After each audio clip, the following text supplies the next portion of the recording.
है कि जबरदस्ती रिटायर कर दिए गए आईपीएस अफसर अमिताभ ठाकुर ने उत्तर प्रदेश के मुख्यमंत्री योगी आदित्यनाथ के खिलाफ चुनाव लड़ने का ऐलान कर दिया है। यूपी की भूमि पर योगी आदित्यनाथ जहां जिस सीट से चुनाव लड़ेंगे, अमिताभ ठाकुर उनके खिलाफ चुनाव लड़ेंगे। अब आप कहेंगे कि अमिताभ ठाकुर योगी आदित्यनाथ से कहां जीत पाएंगे। एक तरफ राजनीतिक खिलाड़ी, दूसरी तरफ सवाल उठाने वाला पूर्व पुलिस अधिकारी। लेकिन आप लोग आकलन लगाने में थोड़ी जल्दबाजी कर रहे हैं। मित्रों देखिए, योगी आदित्यनाथ दो ही जगह बार बार जाते रहते हैं और जहां वो बार बार जाते हैं उन्हीं में से एक जगह से चुनाव लड़ सकते हैं, मतलब या तो अयोध्या या गोरखपुर। अब अमिताभ ठाकुर अगर विपक्ष के पूरे सपोर्ट से लड़ेंगे तो लड़ाई दिलचस्प हो जाएगी। दिल से करारा वार करेंगे तो चट्टान टूटे न टूटे, दरार तो आ ही जाएगी, वरना अखबारों में फोटो छपने के अलावा दूसरा कोई फायदा नहीं होगा। देखिए, मैं बिना लाग लपेट सीधी और सही बात करती हूँ। पूरे उत्तर प्रदेश की एक एक सीट पिछले 2 चुनावों में मैं घूम चुकी हूँ। 2022 से पहले 2 बार घूमूंगी भी।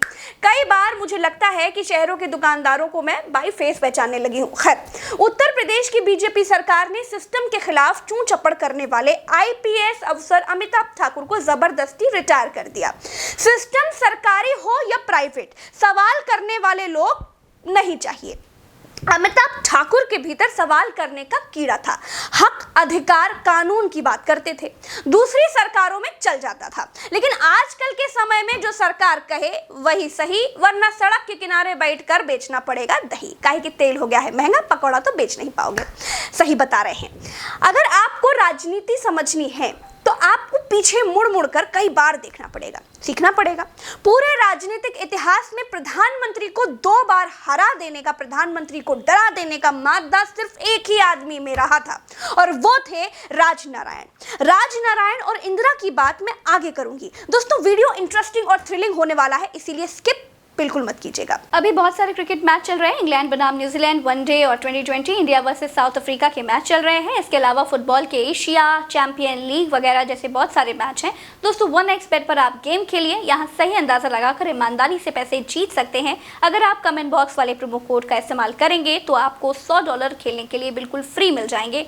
जीती गई रकम आप बैंक और दूसरे तरीकों से निकाल सकते हैं। तो फिर खेलिए और जीतिए, लेकिन खेल में हार जीत का जोखिम रहता है, इसका ध्यान जरूर रखिए। देखिए दोस्तों, गैर राजनीतिक बैकग्राउंड का आदमी जब राजनीतिक बैकग्राउंड वाले, वो भी मौजूदा मुख्यमंत्री या प्रधानमंत्री के खिलाफ चुनाव लड़ता हो, वो भी तब जब लोगों के बीच विपक्ष खिलाफत की हवा ना बना पाया हो, तो ईमानदारी के पुतले किसी भी इंसान को जनता वोट नहीं देती।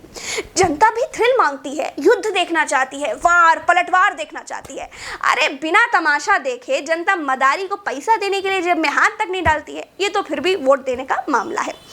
जमाना पबजी का है भैया। ट्विटर वाले न नेता चलेंगे न मुद्दा चलेगा। देखिए, कुमार विश्वास अमेठी से राहुल गांधी के खिलाफ चुनाव लड़े थे 2014 में। क्या मिली थी? हार मिली थी।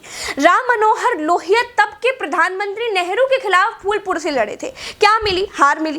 राजनारायण ही एक ऐसे व्यक्ति थे जिन्होंने एक प्रधानमंत्री को नाच नचा दिया था।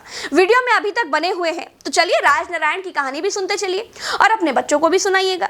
देखिए दोस्तों, लड़ाई अगर ढंग से लड़ी जाए तो जीत जरूर मिलती है। हुआ ये था कि राजनारायण 1971 का चुनाव हार गए थे। तब इंदिरा गांधी प्रधानमंत्री थी। 71 का जमाना था। इंदिरा गांधी चुनाव जीत गई, लेकिन राजनारायण चुनाव में लड़ाई दूसरी तरह से लड़ना चाहते थे।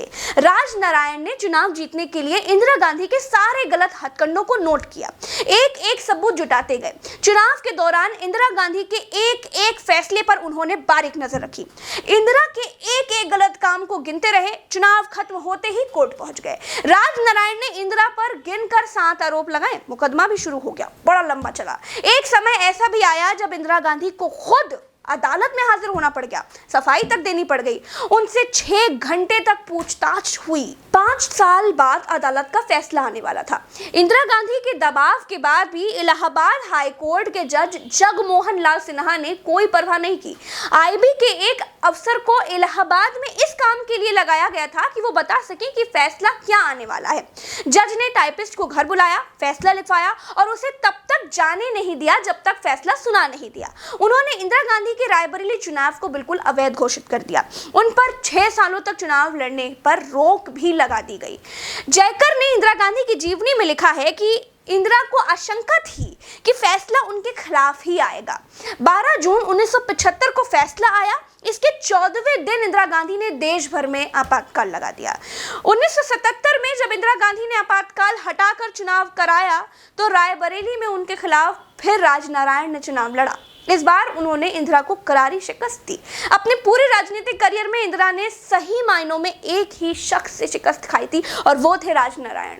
तो कहने का मतलब यह है कि बड़े बड़े राजनीतिक खिलाड़ी को हराने के लिए आपको बड़ा राजनीतिक खिलाड़ी बनना पड़ेगा। अपने ऊपर हुए अत्याचारों से आहत होकर चुनाव लड़ने से थोड़ी प्रसिद्धि तो मिल सकती है, जीत नहीं मिलती। या फिर एंटी इनकम्बेंसी पैदा करिए। उत्तर प्रदेश में सारी चीजें बीजेपी के खिलाफ है, लेकिन एंटी इनकम्बेंसी फैक्टर बिल्कुल गायब है, नदारद है।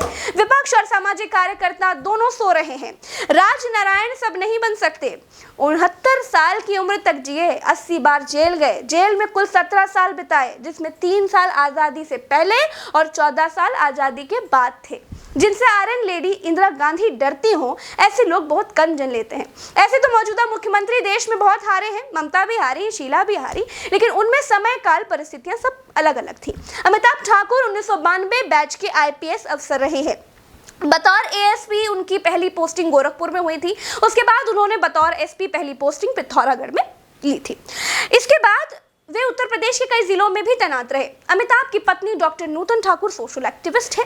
23 मार्च 2021 को गृह मंत्रालय के द्वारा अमिताभ ठाकुर को जबरन रिटायर्ड कर दिया गया था। अमिताभ ठाकुर ने 2015 में अखिलेश सरकार में मुलायम सिंह यादव पर FIR दर्ज कराई थी। तो दोस्तों, इस वीडियो में इतना ही। राम राम, दुआ सलाम, जय हिंद। दोस्तों, आपसे आपको रेगुलर जानकारी से भरे वीडियोस मिलते रहेंगे। मुझे ट्विटर पर @PragyaLive नाम से खोजकर फॉलो कीजिए। नहीं खोज पाए हैं तो डिस्क्रिप्शन में जाइए, आपको लिंक वहां मिल जाएगा। लिंक पर क्लिक करिए, तुरंत पहुंच जाइए। आपके साथ से सच को और शक्ति मिलेगी। नमस्कार।